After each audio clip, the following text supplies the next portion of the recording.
नमस्ते बच्चों, आपका एक बार फिर से स्वागत है आपके अपने चैनल अचीवर्स क्लासेज पर। जैसा कि आप लोग जानते हैं कि हम लोग इस चैनल पर अभी क्लास 6 की साइंस बुक पढ़ रहे हैं जिसका नाम है जिज्ञासा। और इसके अंतर्गत अभी हम लोग पढ़ रहे हैं इस पाठ्य पुस्तक का पाठ 2 जिसका नाम है सजीव जगत में विविधता। तो वीडियो में आगे बढ़ने से पहले बच्चों प्लीज़ वीडियो को लाइक कीजिए, कमेंट कीजिए और अगर चैनल पे नए हैं तो प्लीज़ चैनल को सब्सक्राइब कर दीजिए। तो बच्चों, जैसा कि आप लोगों को याद होगा कि पिछले कक्षा में हम लोगों ने विभिन्न प्रकार के वृक्षों के बारे में पढ़ा था।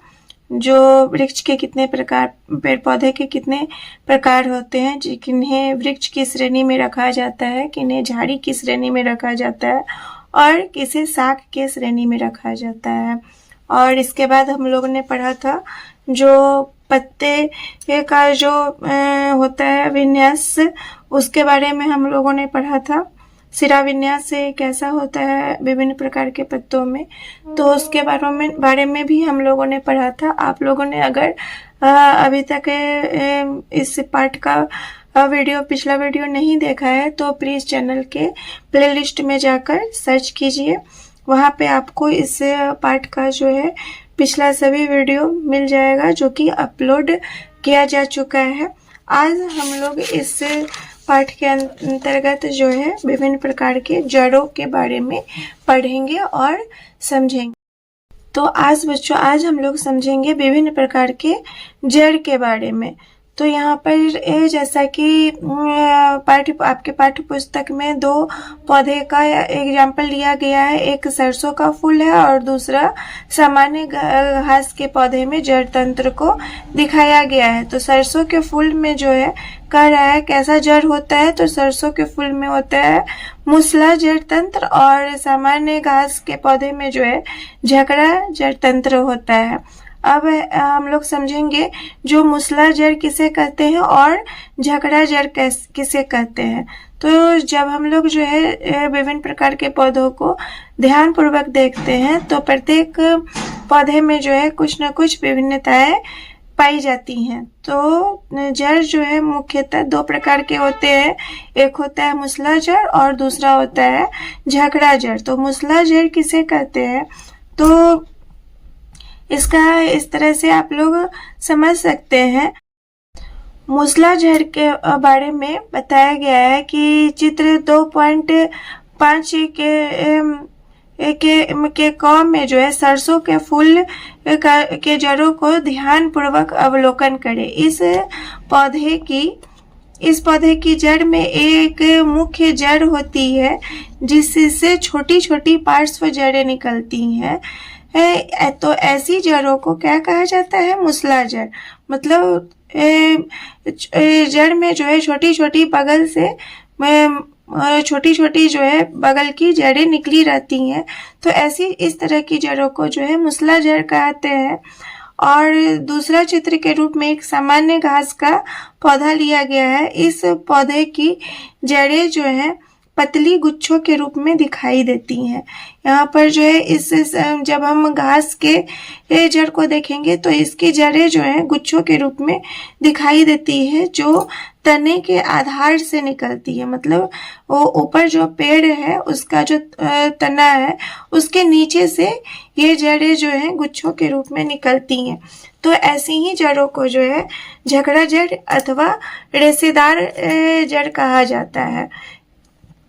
आगे इस पाठ में जो है क्रियाकलाप 2.7 में कर आइए संबंध ढूंढे और विश्लेषण करें। इसमें एक तालिका फिर से दी गई है आप लोगों को, सारिणी 2.4। इसमें क्या करना है, पत्तियों के सिरा विन्यास और जड़ों के प्रकार के आधार पर जो है इस तालिका को फिलअप करना है। तो यहाँ पर कुछ कंडीशन है जिसमें कह रहा है जो आप अपने विद्यालय की नर्सरी ये अपने विद्यालय की नर्सरी अथवा किसी अन्य नर्सरी से 5 सामान्य पौधों के पौध एकत्रित कीजिए और उन्हें अपने विद्यालय के उद्यान में लगाएं। ऐसे पौधे के उदाहरण लेमन ग्रास, गेंदा, सदाबहार और अन्य पुष्पीय पौधे हो सकते हैं। मतलब उदाहरण के रूप में जो है हम लोगों को इन सब तरह के पौधे लाकर नर्सरी से अपने विद्यालय के पुष्प उद्यान में लगाना है। उन्हें लगाने से पहले उनकी जड़ों और पत्तियों के सिरा विन्यास का अवलोकन कीजिए। अब उनको लगाने से पहले उनके जड़ों के बारे में भी अवलोकन करना है और पत्तियों के सिरा विन्यास के संबंध में भी अवलोकन करना है और उसी अवलोकन के आधार पर इस तालिका को भरना है। तो यहाँ पर क्रम संख्या, पौधे के नाम, पत्तियों के सिरा विन्यास के प्रकार, जिसमें कि पत्तियां जो है जालिका रूपी है या समांतर है, या जड़ के प्रकार, उस जो पौधे का अवलोकन हम कर रहे हैं उसका जड़ झगड़ा है या मुसला जड़ है, वो यहाँ पर डालना है। जैसा कि आप लोग देख रहे हैं कि इसमें एक उदाहरण करके दिखलाया गया है। पहला उदाहरण के रूप में जो है लेमन घास का उदाहरण लिया गया है, जिसके पत्तियों का सिरा विन्यास जो है समांतर है और इसके जड़ जो है झगड़ा जड़ है। तो बच्चों, आप लोग इस तालिका को पूरा करने का, कंप्लीट करने का कोशिश कीजिएगा। अगर आप लोगों को कहीं भी परेशानी होगी तो मैं इसको भर के जो मैं चैनल के शॉर्ट्स वीडियो में अपलोड करूंगी, वहां से आप लोग उससे मदद लेकर इसको भी भर सकते हैं और समझ सकते हैं, जिसका लिंक इस वीडियो के डिस्क्रिप्शन में डाल दिया जाएगा। आगे कह रहा है, जो क्या आपको इन पौधों की पत्तियों के सिरा विन्यास और जड़ों के प्रकार के मध्य कोई संबंध दिखाई देता है? जैसे कि सदाबहार के पौधे में मुसला जड़ और पत्तियों में जालिका रूपी सिरा विन्यास होता है। यह जानने की कोशिश करेगी कि क्या जालिका रूपी सिरा विन्यास वाले अन्य पौधे में भी मुसला जड़ें होती हैं। तो और दूसरी ओर लेमन घास के पौधे में झगड़ा जड़ें और पत्तियों में समांतर सिरा विन्यास होती हैं। क्या अन्य पौधे जिसमें समांतर सिरा विन्यास होता है उसमें भी झगड़ा जड़ें होती हैं? सामान्यतः जिन पौधे में जालिका रूपी सिरा विन्यास होता है उसमें मुसला जड़ें होती हैं, जबकि जिसमें समांतर सिरा विन्यास होता है उसमें झगड़ा जड़ें होती हैं। तो इस तरह से समझाने का प्रयास किया गया है। आगे है, चने का पौधा मुसला जड़ और पत्तियों में जालिका रूपी सिरा विन्यास का एक और उदाहरण है। मतलब चने का पौधा जो है, चने के पौधे में जड़ कैसा होता है? तो मुसला जड़ होता है और पत्तियों का सिरा विन्यास जो है वो जालिका रूपी होती है। पत्तियों का सिरा विन्यास जालिका रूपी सिरा विन्यास होता है। गेहूं का पौधा झगड़ा जड़ें और पत्तियों में समानांतर सिरा विन्यास के उदाहरण है। तो ये नीचे हम लोग पढ़ के इसी आधार पर जो है इस तालिका को आराम से भर सकते हैं। आगे फिर से जो है, क्या किसी पौधे के बीज, जड़ के प्रकार और पत्ती के सिरा विन्यास में परस्पर संबंध है? क्या सभी बीज एक जैसे होते हैं? तो अगला टॉपिक इसी पे आधारित है। हम लोग जो है बीज के बारे में आगे समझेंगे, जिसमें क्रियाकलाप 2.8 में जो है आइए तुलना करें। इसमें लेना है एक चने का बीज और दूसरा मक्के का बीज। कुछ बीजों को 2 या 3 दिन के लिए पानी में भिगोए। चने का और मक्के के बीजों को जो है 2 या 3 दिनों के लिए पानी में भिगोना है। उसके बाद चने के बीज का आवरण हटाकर बीजों की संरचना को देखिए। अब चने और मक्का के बीजों की संरचना का अवलोकन करें, क्या वे समान है अथवा भिन्न है। तो आप लोग ये क्रियाकलाप जो है निश्चित रूप में कीजिएगा। चने का बीज और मक्का का बीज को 2-3 दिन पानी में भिगोइएगा और उसके बाद उसका जो बाहरी आवरण होता है उसको हटाकर देखिएगा कि वह बीज जो है क्या कहते हैं, एक जैसा है दोनों का बीज या दोनों में कुछ अंतर है।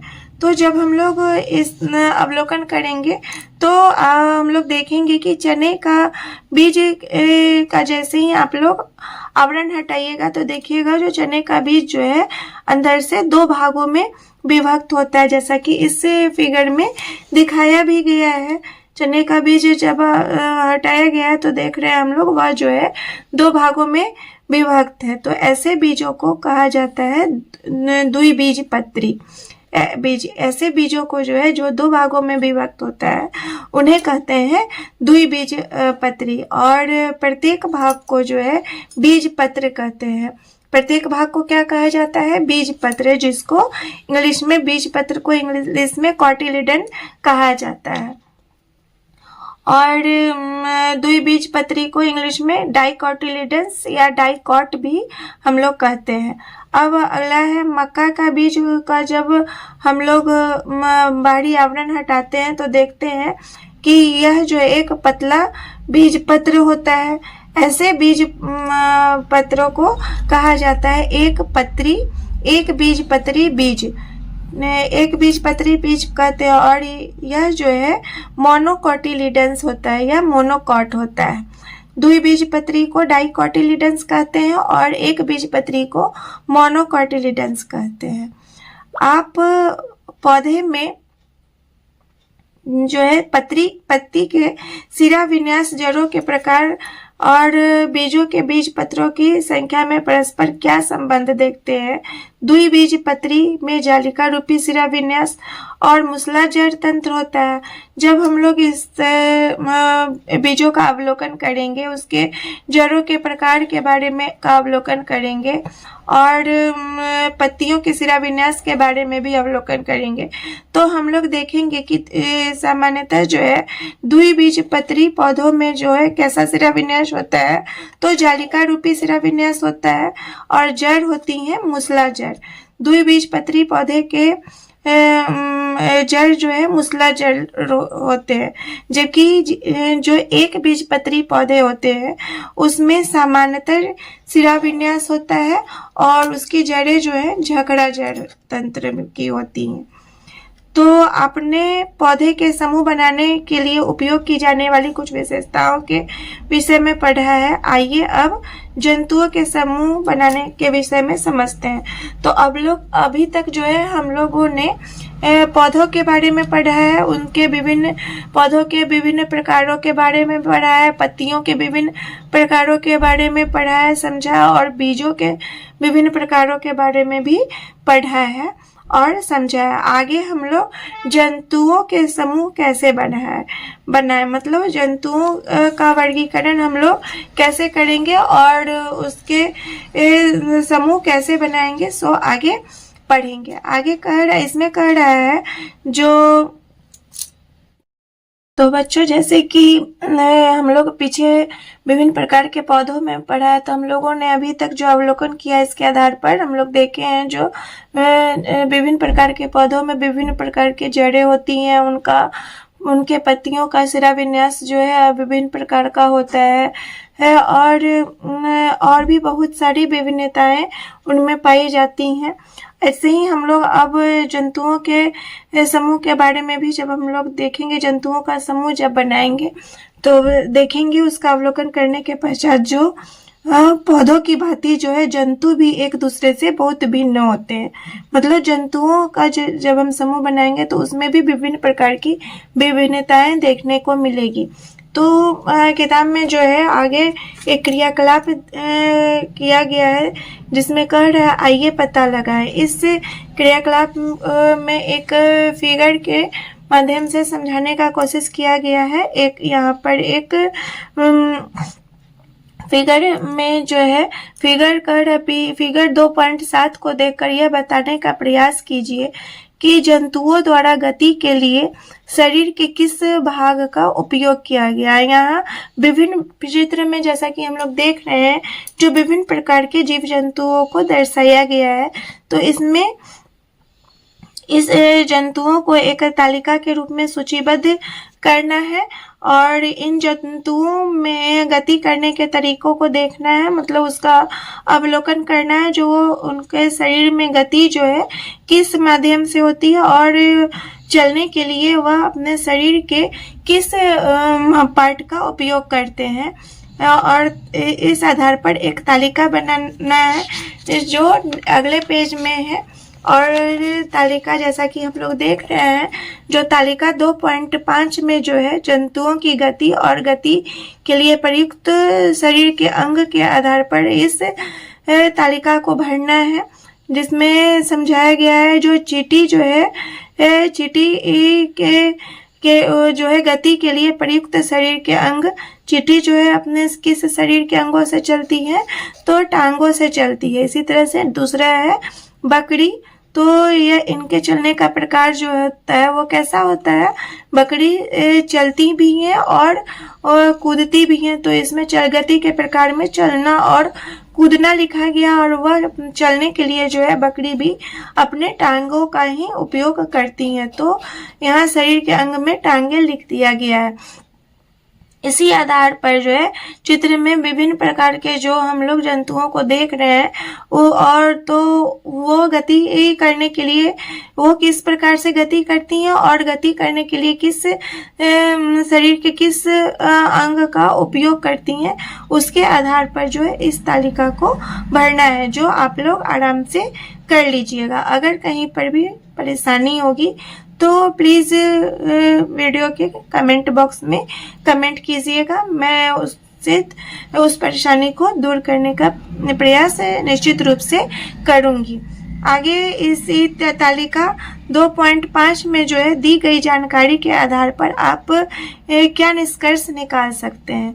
तो हम लोग निष्कर्ष निकाल सकते हैं जो विभिन्न प्रकार के जंतु जो है अलग अलग प्रकार से गति करते हैं। कोई जीव जंतु जो है उड़ता है, कोई जीव जंतु चलता है, कोई जीव जंतु जो है क्या करता है, फुदकता है। जैसे कि मेढक जो है वह फुदकता है, जमीन से थोड़ी ही ऊंचाई पर वह कूद सकता है, उसको फुदकना कहते हैं ऐसे। और वह गति करने के लिए अपने शरीर के विभिन्न भागों का प्रयोग भी करते हैं। तो इस तालिका के माध्यम से जो है हम लोगों ने गति के प्रकार और गति में प्रयोग होने वाले शरीर के अंगों के बारे में समझा है।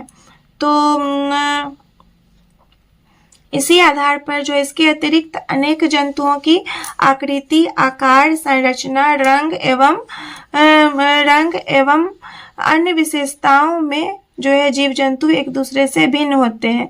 इनमें से कुछ विशेषताओं का उपयोग करके जो है हम लोग जंतुओं का समूह बनाने में के लिए किया जा सकता है। पौधों की भांति जो है जंतुओं का समूह बनाना उसकी विविधता को समझने के लिए महत्वपूर्ण है। जिस तरह से हम लोगों ने विभिन्न प्रकार के पौधों का समूह बनाया था, उसी तरह से विभिन्न प्रकार के जंतुओं का भी समूह बनाइए और आप अपने अवलोकन का आधार जो है जैसे पौधों में भी अलग अलग तरह से किए थे, उसी तरह से जंतुओं का जब हम लोग वर्गीकरण करेंगे तो उनकी आकृति, आकार, संरचना, रंग एवं दूसरी विशेषताओं के बारे में को भी आधार बनाकर आप अवलोकन कर सकते हैं। आगे इस किताब में एक वैज्ञानिक के बारे में से परिचय कराया गया है जिनका नाम था जानकी अम्माल। तो जानकी अम्माल जो है एक भारतीय वनस्पति शास्त्री थी जो पर्यावरण संबंधी कार्यों के प्रति समर्पित थी। यह जानकी अम्माल वैज्ञानिक जो है यह भारतीय थी और इनका कार्य क्षेत्र जो था वनस्पति शास्त्र की ओर था, जो कि पेड़ पौधों से ही रिलेटेड होता है, पर्यावरण संबंधी ये कार्य करती थी। उन्होंने भारत के पौधों के समृद्ध जैव विविधता का प्रलेखन और संरक्षण करने के में सहायता की थी। उन्होंने साइलेंट वैली बचाओ आंदोलन में महत्वपूर्ण भूमिका निभाई थी। ये जो है एक साइलेंट वैली बचाओ आंदोलन चला था जिसमें यह महत्वपूर्ण भूमिका निभाई थी। आगे हम लोग साइलेंट वैली आंदोलन की कहानी भी समझेंगे। भारतीय वनस्पति सर्वेक्षण प्रमुख के रूप में उन्होंने भारत के पौधों की विविधता प्रलेखीकरण करने के लिए कार्यक्रमों की शुरुआत भी किया था। आगे यहाँ पर साइलेंट वैली आंदोलन की कहानी के बारे में समझाया गया है। जो साइलेंट वैली आंदोलन क्या था तो इसके बारे में बताया गया है। जो यह केरल में पालक्काड जनपद के एक जंगल की वास्तविक कहानी है। यह अछूते सुंदर आई सदाबहार जंगल और उनकी समृद्ध जैव विविधता को संरक्षित करने के विषय में है। प्रसिद्ध साइलेंट वैली को उन आमजनों द्वारा चलाए गए एक अद्वितीय आंदोलन द्वारा बचाया गया था जो जंगल के आसपास भी नहीं रहते थे। यह संघर्ष जो है कुंतीपुरा नदी के समीप एक जल विद्युत बांध के प्रस्ताव के विरुद्ध 10 वर्षों तक जारी रहा। यह साइलेंट वैली बचाओ आंदोलन जो है कितने वर्षों तक जारी रहा था तो 10 वर्षों तक यह जारी रहा था। उस समय लोगों ने व्यापक जागरूक कार्यक्रम, संपादक को पत्र, समाचार पत्रों में लेख, सेमिनार और अंत में न्यायालय में याचिका और अपील सहित सभी संभव उपलब्ध साधनों का उपयोग किया था। इस प्रकार यह आंदोलन जो है साइलेंट वैली को बचाने में सफल रहा था। तो आज के वीडियो में बच्चों हम लोग इतना ही समझेंगे और उम्मीद करती हूँ जो आप लोगों को भी अच्छी तरह से समझ में आ गया होगा। अगर कहीं पर भी परेशानी है तो प्लीज़ कमेंट बॉक्स में बताइएगा, मैं उस परेशानी को दूर करने का प्रयास करूँगी। तो आप लोगों को अगर वीडियो अच्छी लगती है तो प्लीज़ वीडियो को लाइक करना नहीं भूलिए और इसे वीडियो को शेयर भी कीजिए। और कोई भी परेशानी है तो कमेंट बॉक्स में बताइए। अगर चैनल पर नए हैं तो प्लीज़ चैनल को सब्सक्राइब जरूर कीजिए। Thank you. हम लोग नेक्स्ट वीडियो में जो है इससे पार्ट का नेक्स्ट टॉपिक पढ़ेंगे जो कि है विभिन्न परिवेश में पौधे और जंतु। तो ये टॉपिक अच्छी तरह से समझने के लिए आप लोग नेक्स्ट वीडियो जरूर देखिए।